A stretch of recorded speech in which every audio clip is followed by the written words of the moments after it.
aberta a sessão, a Sim, está transmissão? aberta. Está Né? transmitindo.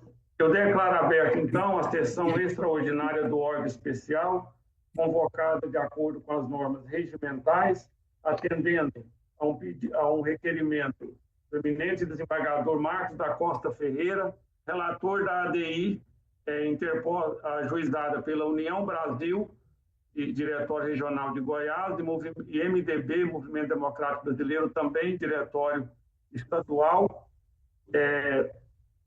consta aqui como requerido Estado de Goiás. O desembargador Marcos, observando a norma regimental do artigo 81, parágrafo 1º, requeriu à presidência a designação de uma sessão extra para apreciar o pedido de cautelar formulado nesta DI. E assim foi feito, nós providenciamos a formalização desta convocação e eu vejo aqui tem a inscrição da sustentação oral, o doutor Daniel Vinícius. Doutor Daniel, boa tarde, está presente? Doutor Daniel? Com o som desligado. Está desligado o som, doutor Daniel.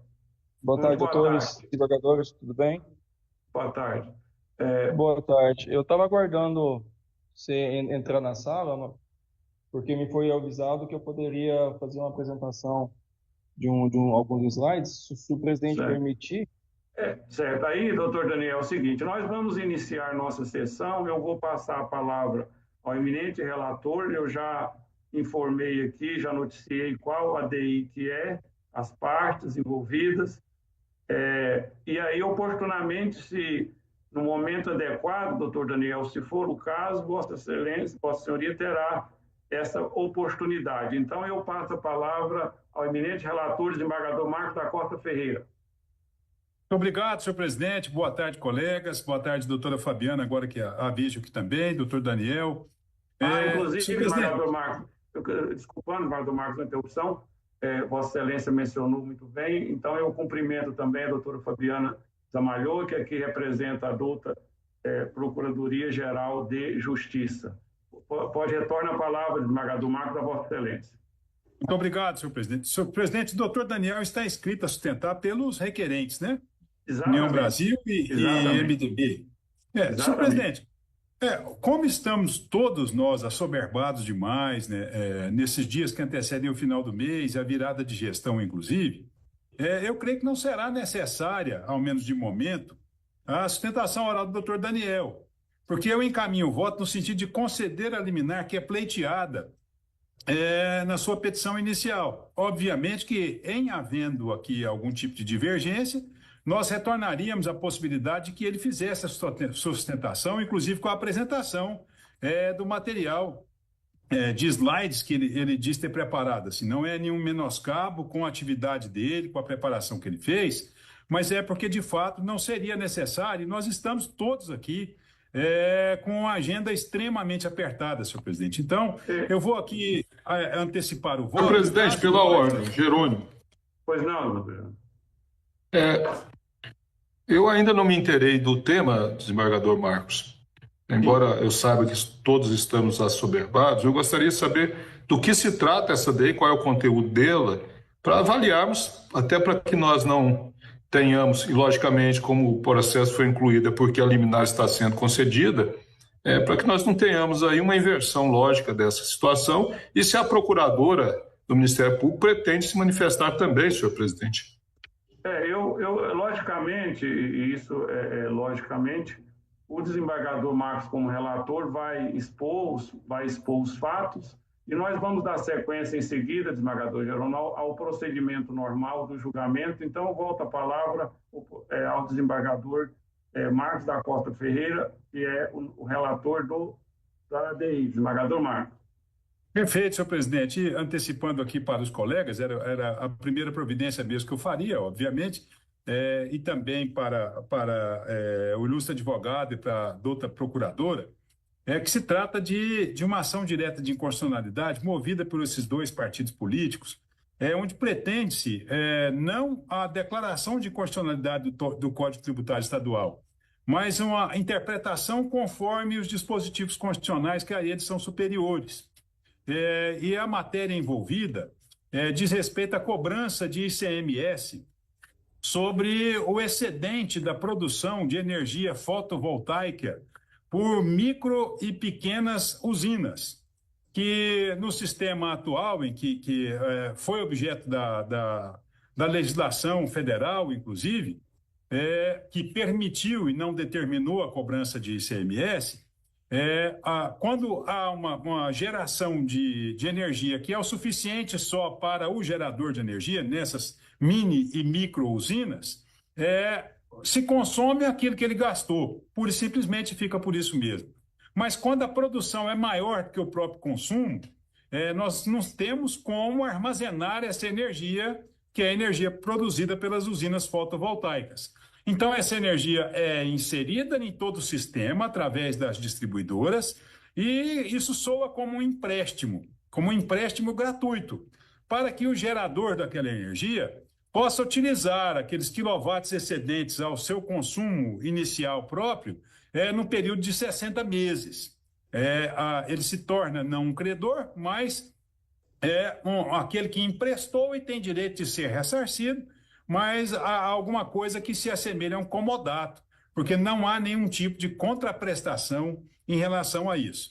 E o que se busca através da ação direta de inconstitucionalidade é uma interpretação conforme dos termos do Código Tributário Nacional, do Código Tributário Estadual, perdão, que são invocados pela empresa, que é a distribuidora, que está a fazer a cobrança de ICMS sobre esses valores da energia injetada no sistema através dessa produção.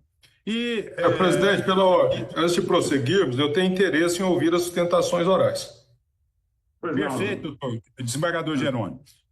Só complementando aqui o breve relatório que faço, senhor presidente, eu gostaria de já reafirmar aquilo que disse o nosso ilustre presidente, que de acordo com o artigo 181, parágrafo 1º do nosso regimento interno, quando se trata de uma ação direta de inconstitucionalidade em que se vislumbra uma determinada urgência, há a possibilidade que o relator solicite ao presidente a designação de uma sessão extraordinária. A nossa próxima sessão será só no dia 12 de fevereiro, né? Então, eu me valendo desse dispositivo regimental, solicitei ao ilustre presidente que essa designação e estamos aqui agora neste momento.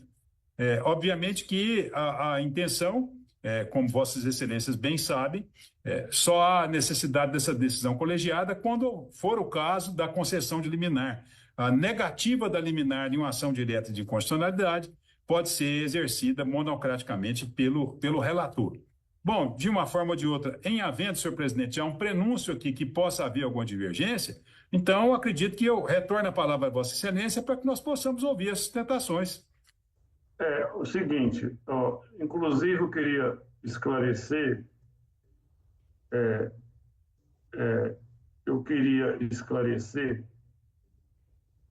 o seguinte,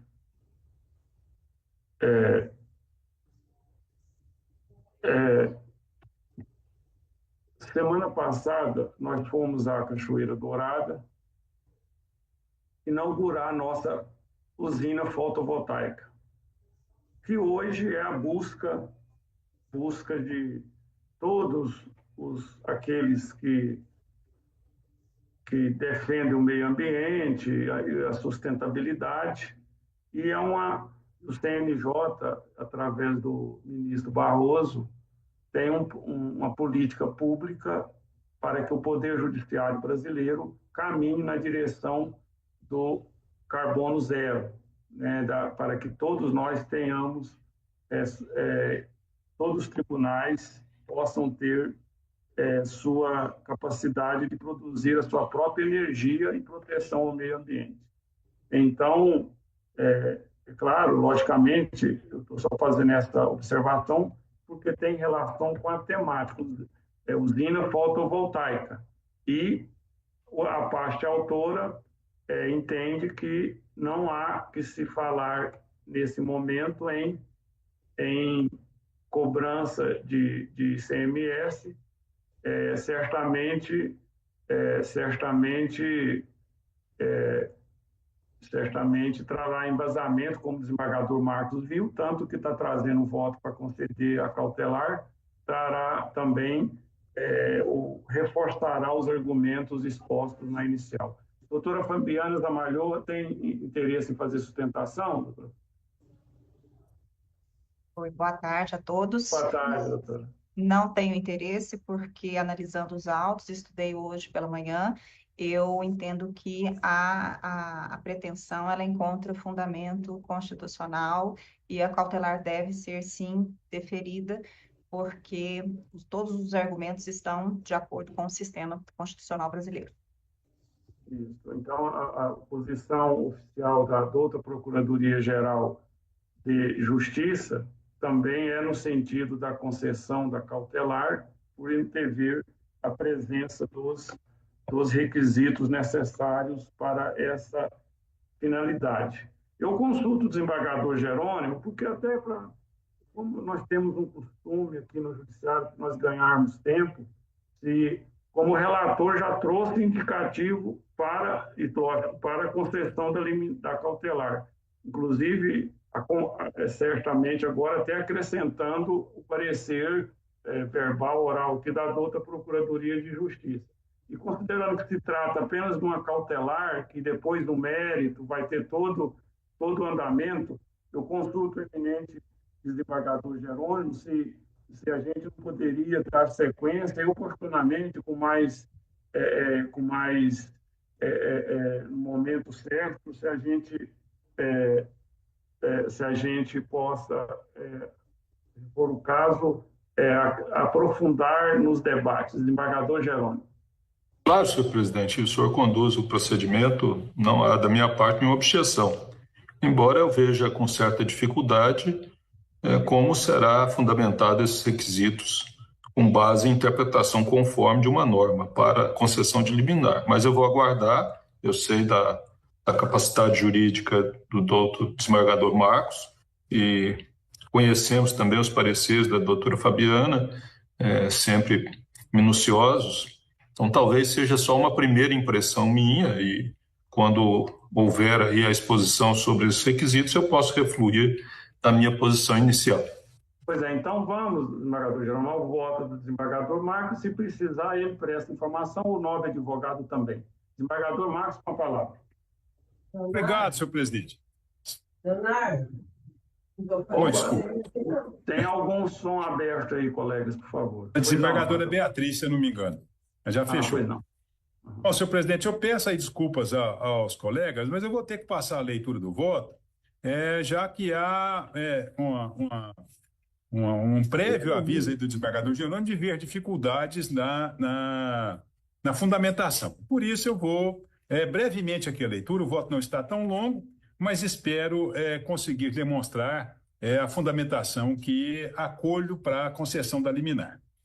Os requerentes alegam que a incidência de ICMS sobre o excedente de energia elétrica gerada e injetada na rede é incompatível com o texto constitucional, comprometendo os direitos dos consumidores que investem em fontes energéticas sustentáveis. Fundamentaram o pedido na ausência de operação mercantil de circulação de mercadoria e na necessidade de uma relação tributária mais justa.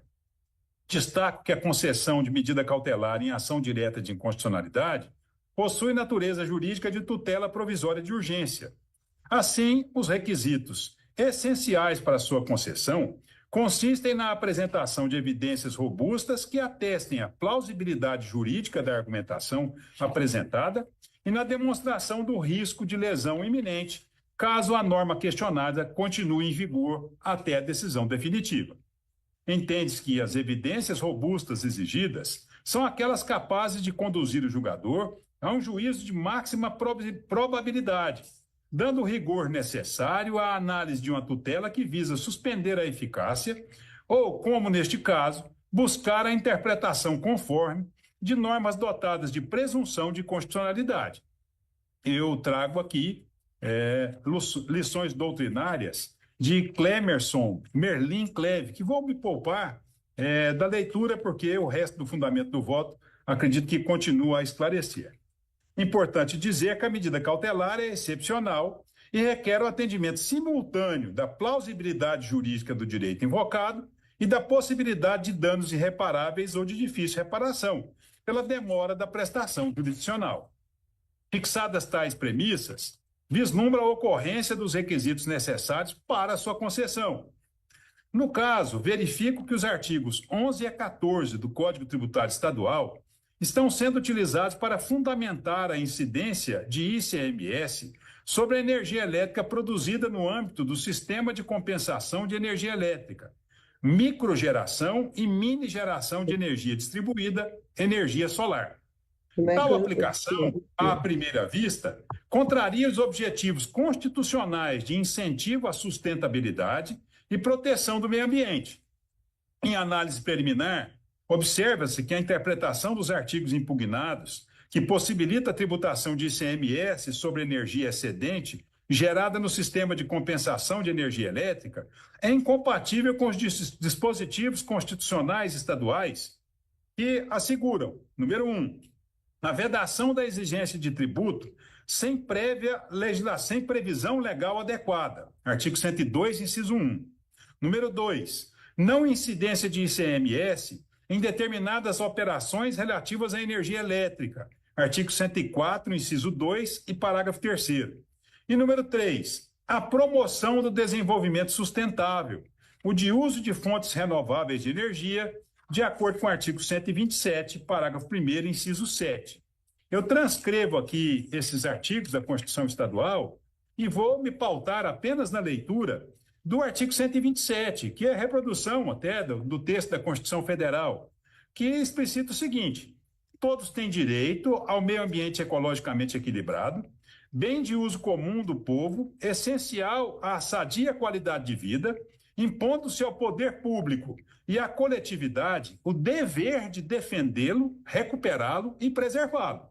E o parágrafo 1º determina que, para assegurar a efetividade desse direito, cabe ao poder público, inciso 7, promover e estimular a pesquisa e utilização de alternativas tecnológicas adequadas à solução dos problemas de produção de energia, controle de pragas e utilização de recursos naturais. Que calha aqui, precisa e exatamente com o caso concreto. Em virtude da necessidade de estimular a adoção de novas matrizes energéticas, observando a produção de energia limpa e renovável, a Agência Nacional da Energia Elétrica criou, por intermédio da Resolução Normativa número 488 de 2012, o Sistema de Compensação de Energia Elétrica, que agora é disciplinado pela Lei 14.300 de 2022.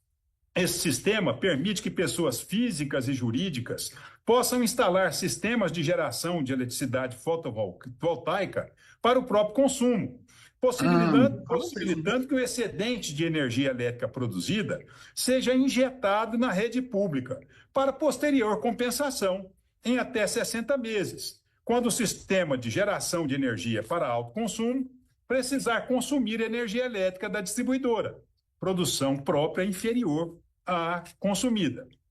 Além disso, estipulou que o excedente produzido será disponibilizado à concessionária do serviço público via empréstimo gratuito, sendo devolvida quando o microgerador de energia necessitar. E eu transcrevo essas normas do artigo 1º, de seus incisos 11, 13, 14, do artigo 13, todos dessa resolução normativa da Agência Nacional de Energia Elétrica. Também o convênio 16/2015 do Conselho de Política Fazendária estabelece que os estados, entre os quais Goiás, estão autorizados a conceder isenção de ICMS incidente sobre a energia elétrica fornecida pela distribuidora à unidade consumidora, na quantidade correspondente à soma da energia elétrica injetada na rede de distribuição pela mesma unidade consumidora, com os créditos de energia ativa originados na própria unidade consumidora no mesmo mês, em meses anteriores ou em outra unidade consumidora do mesmo titular, nos termos do Sistema de Compensação de Energia Elétrica, estabelecido pela Resolução Normativa 482, de 17 de abril de 2012, que é a disposição que acabo de mencionar em relação à Agência Nacional de Energia Elétrica. o próprio CONFAS autorizou a não incidência de ICMS. Nesses termos, conclui-se que fora afastada a possibilidade de cobrança de ICMS sobre o sistema de compensação de energia elétrica gerada por micro ou mini geração. E deve ser ressaltado que é para todas as pessoas. O objetivo se desdobra em algumas metas, como aumentar substancialmente a participação de energias sustentáveis, investir em energia limpa, renovável e sustentável, como a energia fotovoltaica. Desse modo, sob o viés ambiental e de sustentabilidade, o incentivo à produção de energia elétrica sustentável é prioridade no contexto global, cujas ações de fomento são indispensáveis. Outro sim, para além dos objetivos de estímulo à produção de energia solar, voltadas para o panorama ambiental, não há fato gerador que faça surgir a incidência de ICMS. Eu explico.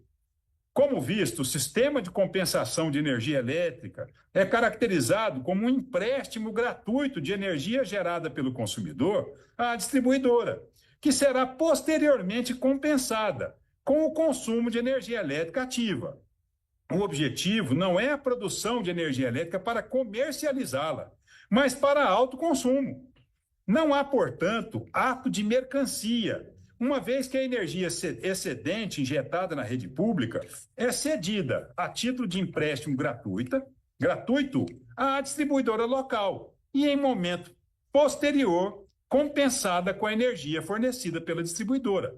Olha, eu produzi 5, gastei 10, eu vou ter um excedente que está em mãos da distribuidora, que vai me permitir a utilização sem me cobrar por aquele excedente que já tinha sido depositado em mãos dela, sem que aí haja qualquer tipo de mercancia, qualquer tipo de comércio. Estou produzindo e eu mesmo vou utilizar.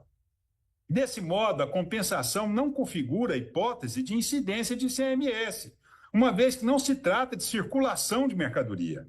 Trata-se, na verdade, de mera circulação física, equiparável ao contrato de mútuo disciplinado no artigo 586 do Código Civil, que consiste no empréstimo de coisa fungível e consumível ao mutuário, o qual deverá restituir ao mutuante coisa do mesmo gênero, qualidade e quantidade. Para que surja a obrigação tributária e o consequente dever de recolher ICMS, não basta simples movimentação física do bem em questão.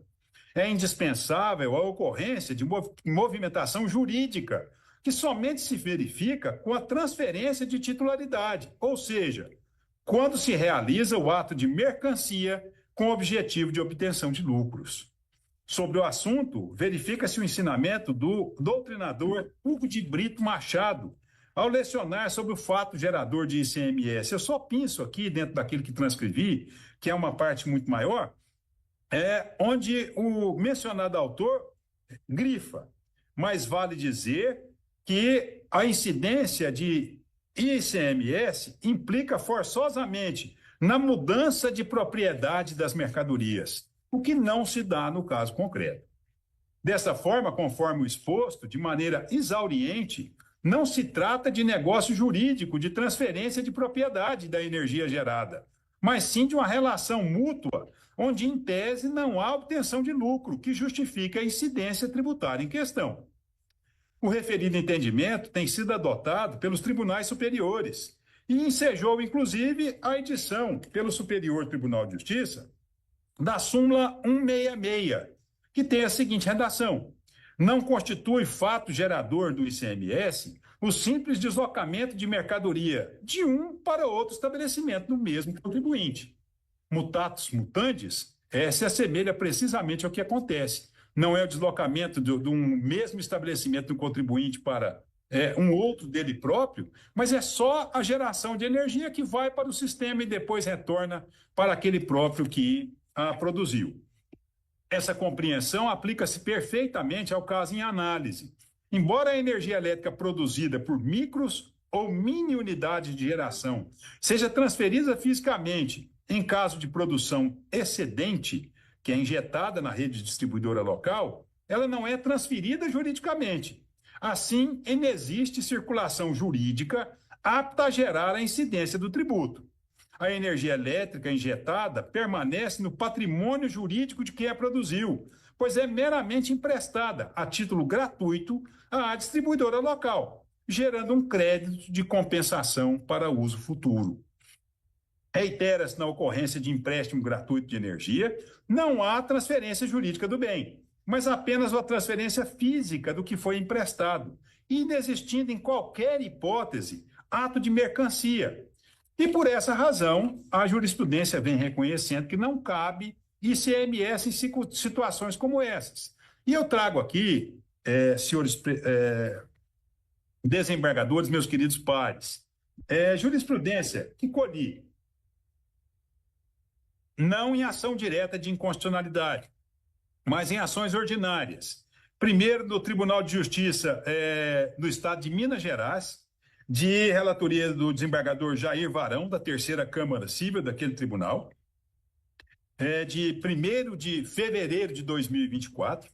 Trago também do Tribunal de Justiça do Estado de São Paulo, de 28 de agosto de 2023, da 5ª Câmara de Direito Público do Foro de Osasco, apelação civil 1024836, também vou poupá-los da leitura, e até mesmo do nosso próprio tribunal, onde a desembargadora Doraci Lamar Rosa da Silva Andrade, na 7ª Câmara Civil, já proferiu decisão em ação direta, em ação declaratória de inexistência de relação jurídico-tributária, que livremente transitou em julgado, em 16 de fevereiro de 2024, reconhecendo a não incidência de ICMS sobre operações tais como a objeto da ação inicial.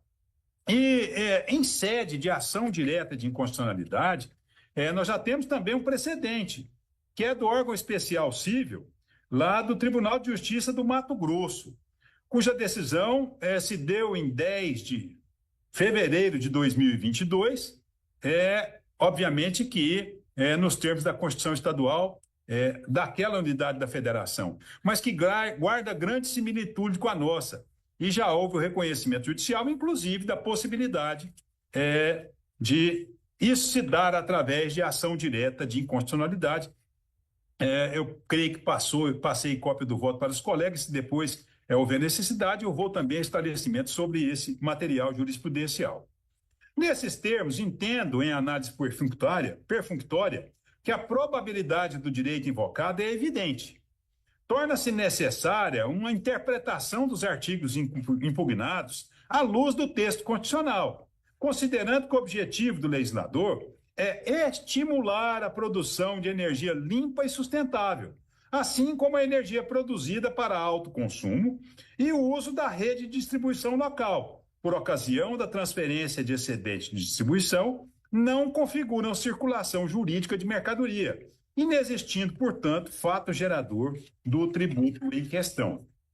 Além disso, nesse estágio processual, evidencia-se a possibilidade de lesão grave ou de difícil reparação, caso os artigos do Código Tributário Estadual não sejam interpretados conforme delineado anteriormente. A manutenção da atual interpretação permitirá que o Estado de Goiás imponha, de forma indevida, uma carga tributária sobre os consumidores que investiram em uma matriz energética sustentável, o que, além de extremamente injusto, me parece malferir propriamente o texto constitucional que garante a todos nós um meio ambiente saudável e as gerações futuras utilizarem também desse meio ambiente. Ressalta-se que a referida cobrança representa um significativo desestímulo aos investimentos na geração de energia solar. Essa situação é particularmente crítica, pois a adoção de tecnologia solar por si só já enfrenta obstáculos, como os altos custos iniciais de instalação e a necessidade de maior conscientização e apoio técnico para viabilizar o uso de fontes de energias renováveis. Esse cenário não apenas compromete o desenvolvimento de energia limpa, mas também prejudica diretamente os esforços voltados à promoção de um meio ambiente ecologicamente equilibrado.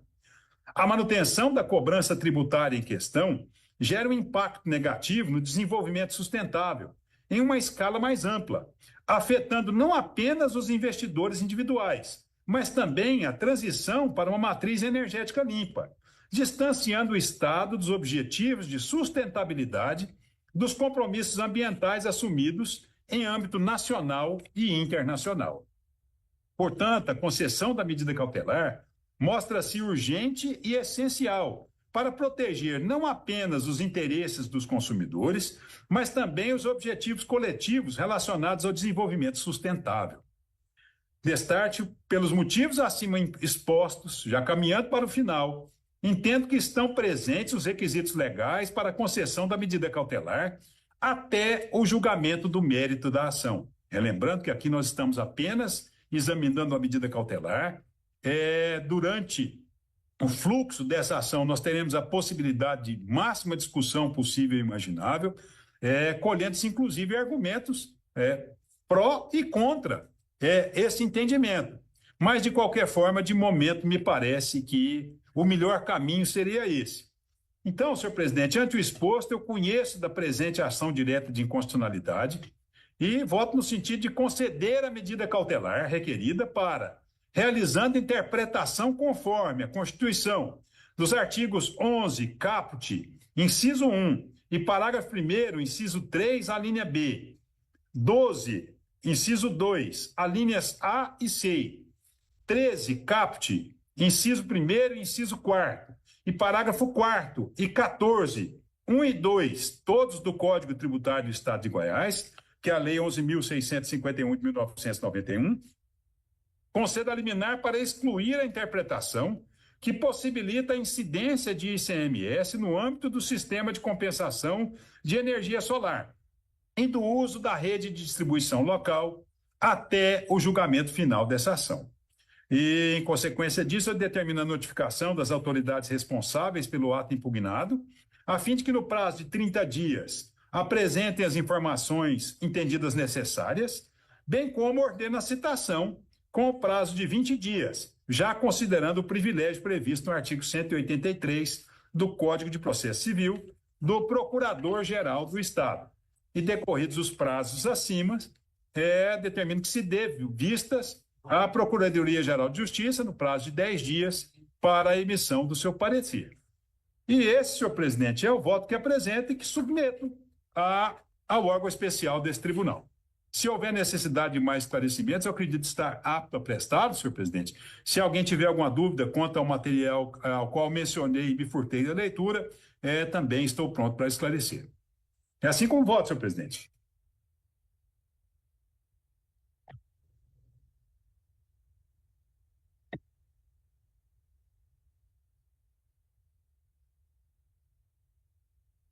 Vossa Excelência está sem som, senhor presidente. Sem som. Obrigado, desembargador Marcos, que trouxe o seu voto no sentido da concessão da cautelar para que a interpretação conforme evitar a Constituição, vedar a cobrança de ICMS sobre a sobra entre a produção da usina e o consumo do titular daquele empreendimento, a incidência do ICMS. Então, ficou bem claro aí no voto do eminente relator. Eu consulto em debate, eu consulto os colegas. Se não tiver nenhum questionamento, nós podemos ir à votação. Lembrando que se trata apenas de uma cautelar e, oportunamente, o órgão especial irá julgar o mérito lógico da questão depois de devido processamento. Eu vou, então, já... Excelência, presidente, eu gostaria apenas, se me permitir, de fazer uma pontuação acerca da técnica decisória que talvez possa aplacar a dificuldade que o desembargador Jerônimo apontou de, numa cautelar, se dar uma interpretação conforme. Porque, na verdade, o que nós identificamos aqui é a exclusão de uma situação fática, ou seja, do retorno da energia para o consumidor que produz aquela energia em razão do empréstimo gratuito. Então, o que nós estamos identificando aqui, na verdade, é a exclusão de uma situação fática do alcance da norma, que poderia, portanto, talvez ensejaria propriamente uma declaração de inconstitucionalidade parcial sem redução de texto. Porque, embora haja assim, diferença muito tênue entre a interpretação conforme e a declaração de inconstitucionalidade parcial sem redução de texto, né? O que a diferencia é que na primeira, na interpretação conforme, nós temos duas possibilidades interpretativas, uma constitucional e uma não constitucional. E na declaração de inconstitucionalidade parcial, nós temos a exclusão de uma situação fática, de um campo fático do alcance da norma. Então, é só essas ponderações para aplacar, né, diante da dificuldade que o desembargador Jerônimo apresentou de uma interpretação conforme no âmbito cautelar. Muito obrigado, professora, doutora Fabiana Zamalhoa, que conhece muito e já fazendo aqui, doutora Fabiana. Presidente, eu posso Jerônimo. Fazer ou não, que sendo uma profunda conhecedora e atuante na área há muito tempo, irá nos brindar muito em breve, né, com uma obra que já está para ser publicada. Desculpa se eu estou falando, adiantando, doutora Fabiana, mas é sempre bom ouvi-la e poder usufruir do seu conhecimento sobre um tema tão importante, né, para todos nós. Muito obrigado, doutora Fabiana. Senhor presidente. Eu passo a palavra ao desembargador Jerônimo. Primeiramente, cumprimentar o desembargador Marcos pelo voto, que segue uma linha de raciocínio lógica a partir dos elementos dados na inicial. A questão que eu levantei, e ainda persiste uma certa dúvida, e aí nós somos eternos aprendizes, senhor presidente, e certamente num determinado momento em que essa discussão se aprofundar, teremos maior condição de uma análise jurídica do tema. Algumas questões me geram dúvidas, realmente. Primeiro, porque se trata de um setor muito complexo. Aqui, o desembargador Marcos fala em empréstimo gratuito de energia a partir da produção, da autoprodução de energia que volta para a rede pública ou entra na rede pública como empréstimo. Mas o setor não abarca somente isso. Nós temos o uso comercial dessa energia por empresas. É evidente que, se tratando de usinas residenciais ou que atinge apenas uma mini ou micro região, há condicionantes diversas daquelas da produção em larga escala. Eu não vou aqui adentrar como funciona esse setor, porque isso é uma discussão que está já no Supremo Tribunal Federal, que certamente vai condicionar nossa interpretação sobre o tema. Fala-se aí, há uma confusão entre isenção e imunidade tributária. Sabemos que a isenção depende de lei própria.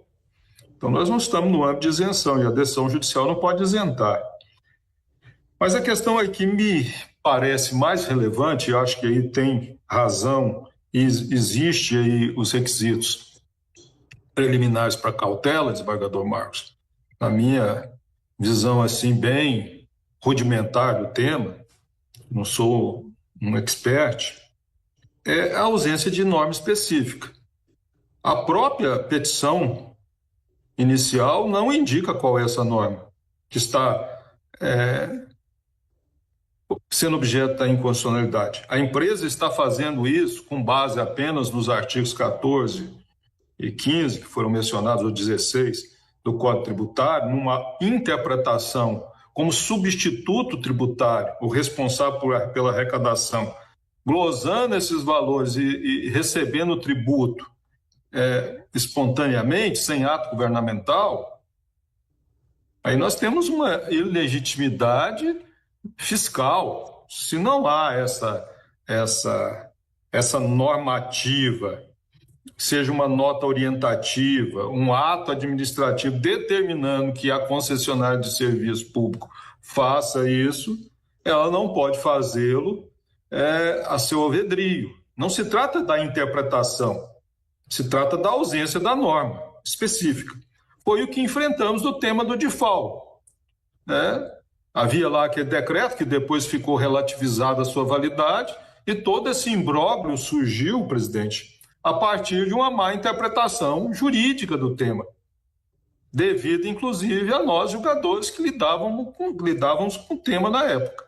Então, a medida nesse sentido preventiva, desembargador Marco, como medida preventiva, ela parece vir em boa hora, apenas para suspender a possibilidade da cobrança, não da interpretação que se deu o tema, porque eu vejo isso, viu, doutora Fabiana, com uma certa reserva, se o tribunal pode fazer interpretação conforme para restringir direitos, para determinadas condutas a partir de um estado de coisas inconstitucional. Isso aí é uma questão que vai demorar muitos anos para os constitucionalistas se entenderem sobre isso. Mas aqui eu vejo a impossibilidade da cobrança, objetivamente, por ausência específica dos requisitos, desembargador Fabiano, que autoriza essa cobrança. Então, é um tema específico que o Estado tem que dispor sobre ele, não dispôs nem para isentar e nem para determinar a cobrança. Então, nós estamos num vazio que uma empresa concessionária do serviço não pode invadir e dizer, olha, temos que cobrar. Então, o tribunal sinaliza, e vamos dizer aqui que nós estamos funcionando como um farol à beira-mar, sinaliza, alerta que isso não pode acontecer. Nesses termos, com a ressalva, senhor presidente, eu abro mão aí de ouvir a sustentação oral do nobre advogado, sei que contribuiria muito para que nós tivéssemos uma visão mais abrangente desse setor complexo, que é o de produção de energia solar. O direito começa a ser chamado, os tribunais começam a ser chamados para decidir sobre isso. E isso, inclusive, desembargador, mas traz uma coisa interessante, que é evitar uma avalanche de ações, né? O senhor já está dizendo aí que já há uma decisão do tribunal. Então, senhor presidente, apenas aguardo meu momento de votar. Obrigado, desembargador Jerônimo, pelas suas sempre importantes considerações. Vamos à votação. Desembargador Rodrigo. Presidente, eu olhei os autos hoje cedo com brevidade. Eu gostaria de parabenizar também, cumprimentar o desembargador Marcos pelo excelente voto aí dado em sede de liminar.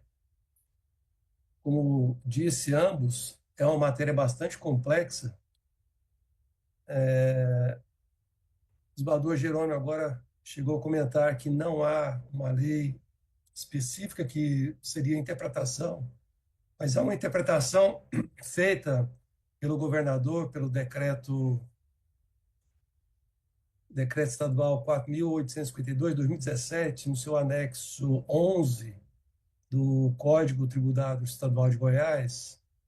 Ele faz essa interpretação e isenta realmente o pequeno produtor de pagamento de ICMS sobre essa energia que entra na transmissão e distribuição feita pela Equatorial. Então, o que se está isentando, na verdade, não é o produto, o consumo de energia, porque energia ela é produzida pelo pequeno produtor, entra na transmissão da Equatorial e volta para a sua unidade ou então para uma outra unidade que é de propriedade desse produtor. Em relação a isso, há uma compensação. O desembargador Marcos chegou a falar até empréstimo, né? Mas seria feita uma compensação entre o que entra na Equatorial e o que retorna para esse produtor ou para outra unidade desse produtor. O que o decreto fez, e aí sim, interpretando o Código Tributário Estadual, foi estabelecer que seria possível a cobrança de ICMS pelo custo da operação.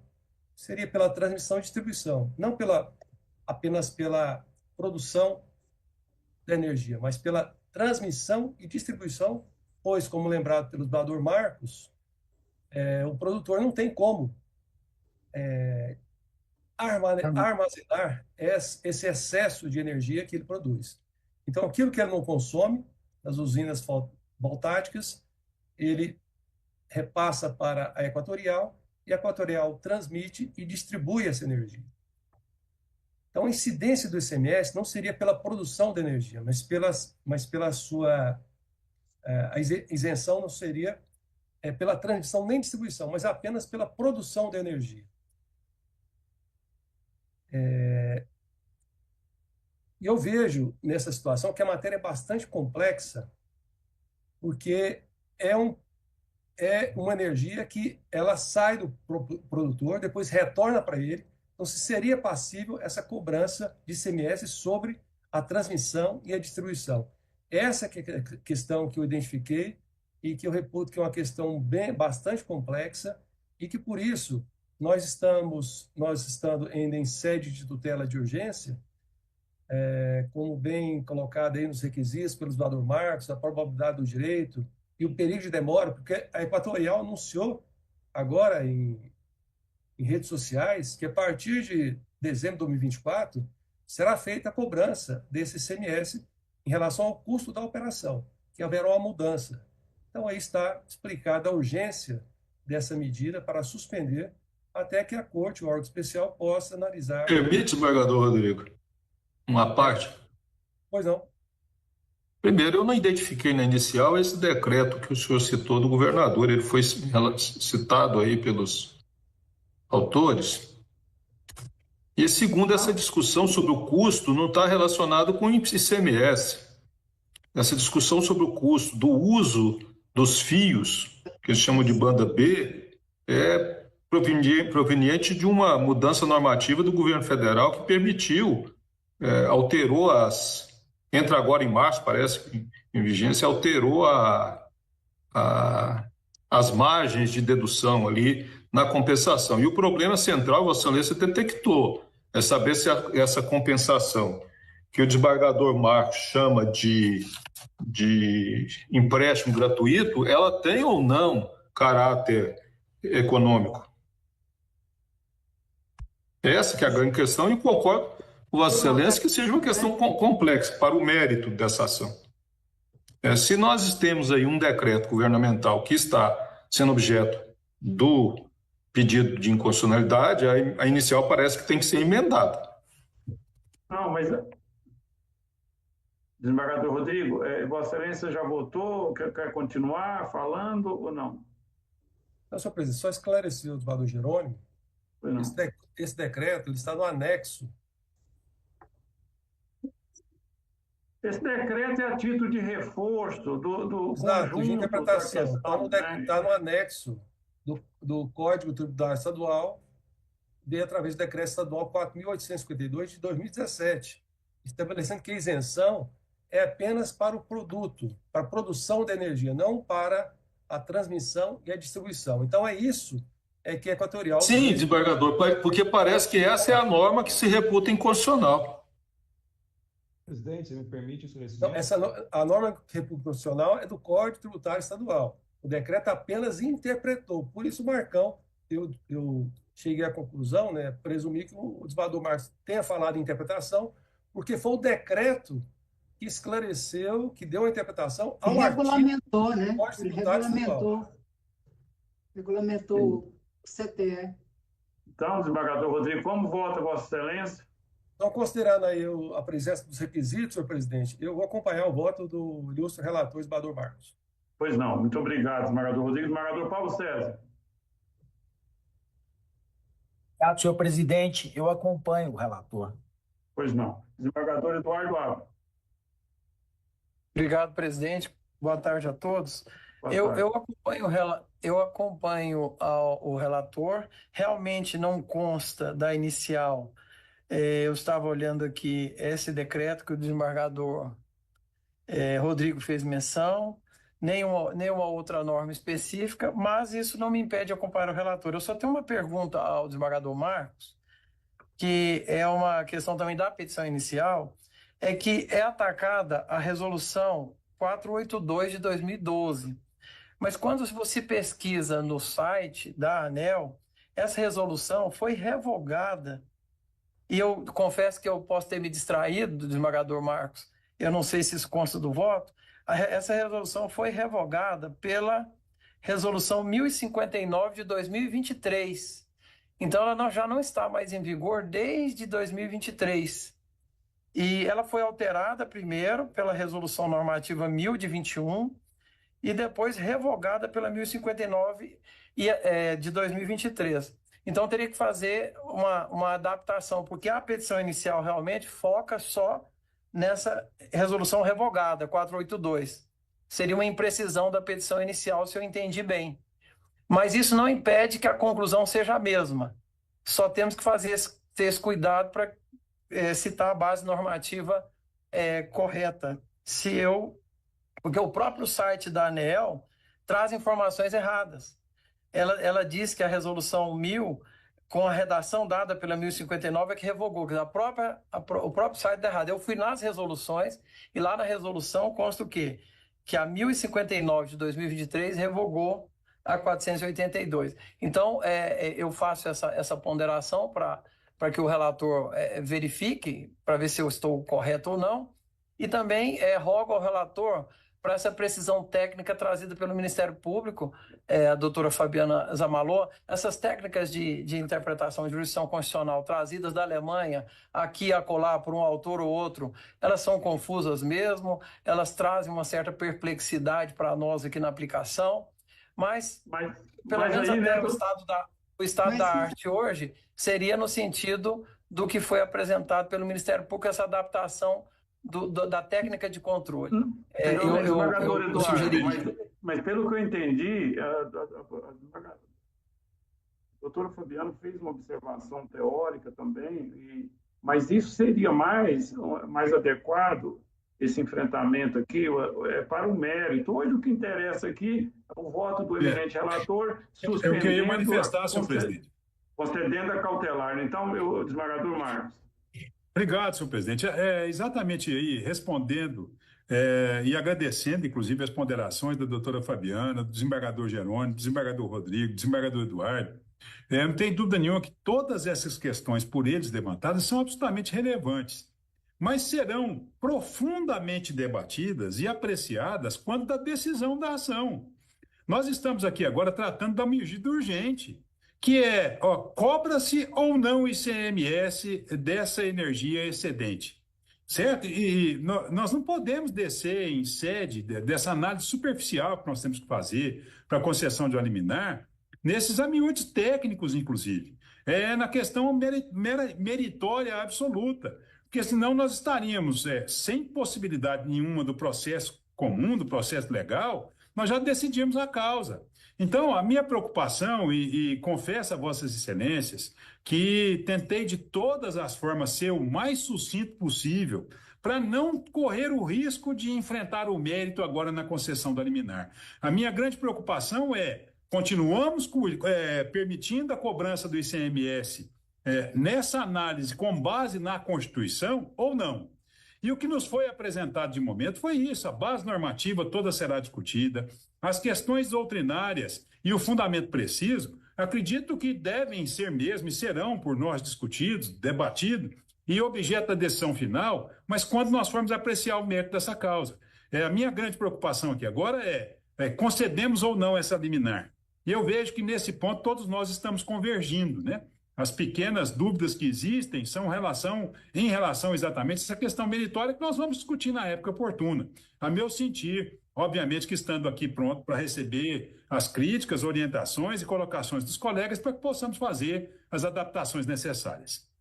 Pois não, muito obrigado, desembargador Marcos.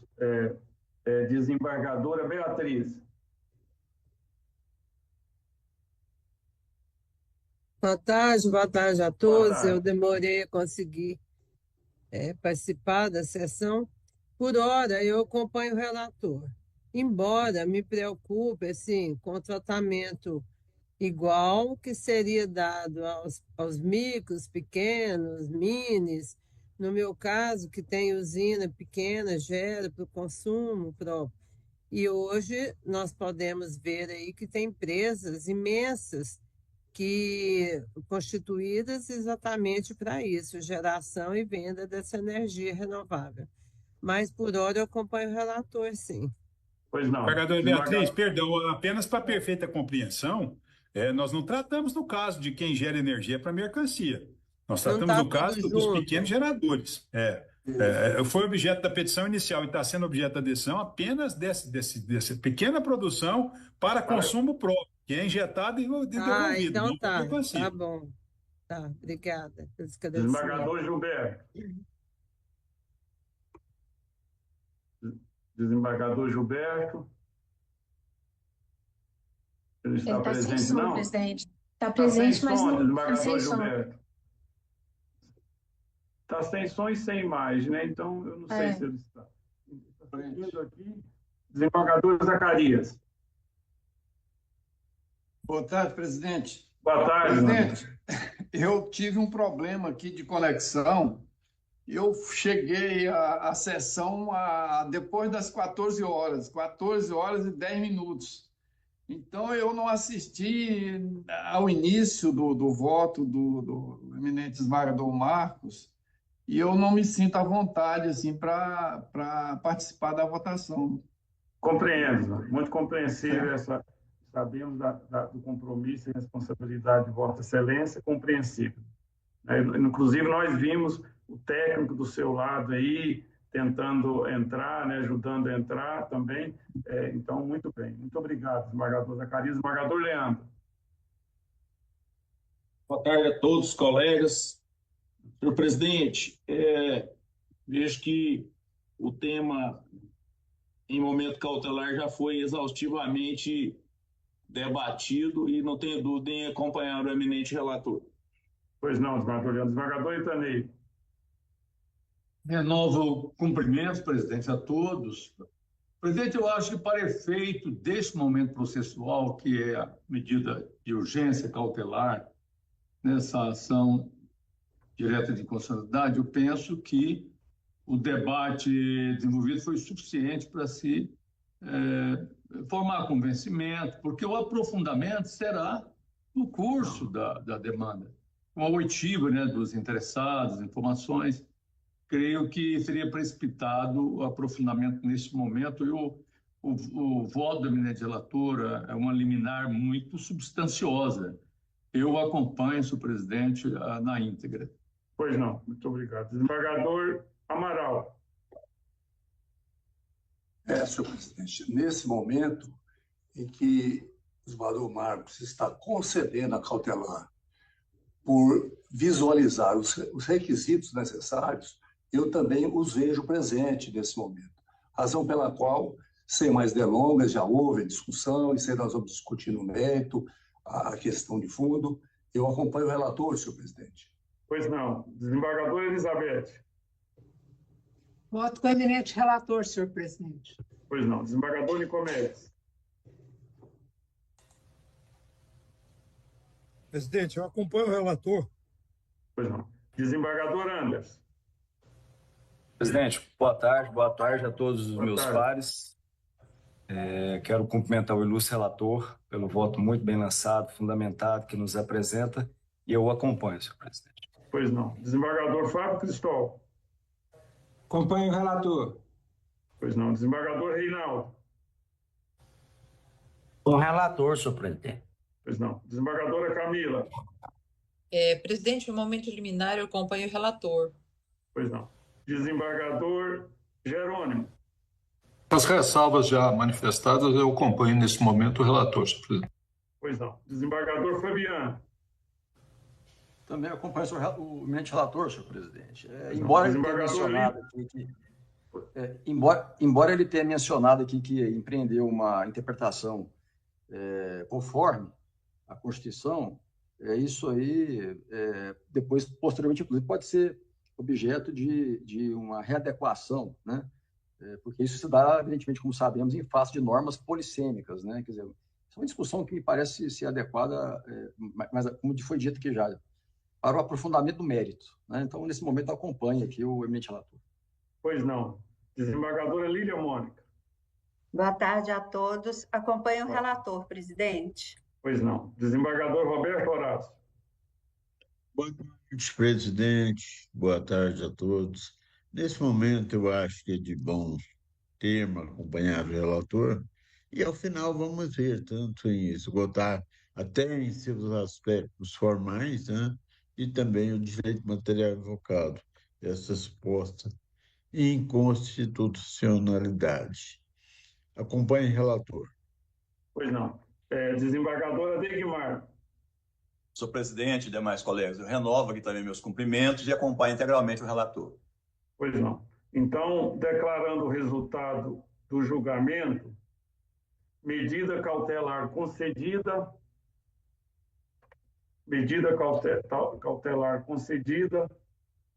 nos termos do voto do eminente relator.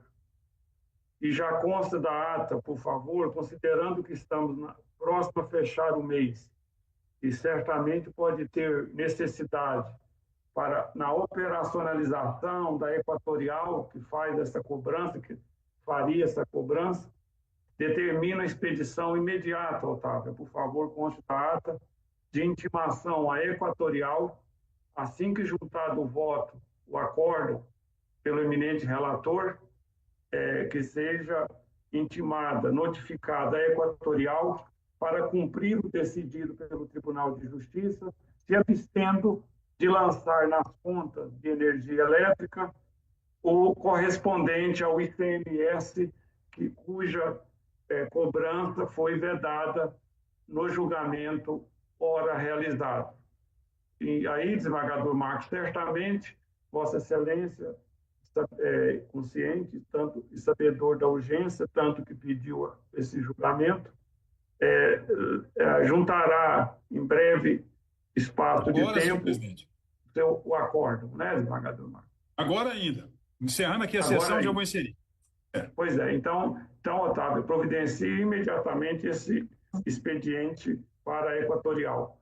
Eu agradeço muito aos colegas o atendimento, a convocação em cima da hora. Muito obrigado a todos e a todas, a doutora Fabiana Zamalhou, o doutor Daniel Vieira e a nossa secretária. Está terminada a sessão. Boa semana, bom restante de semana e bom trabalho a todos. Muito obrigado. Está encerrada a sessão.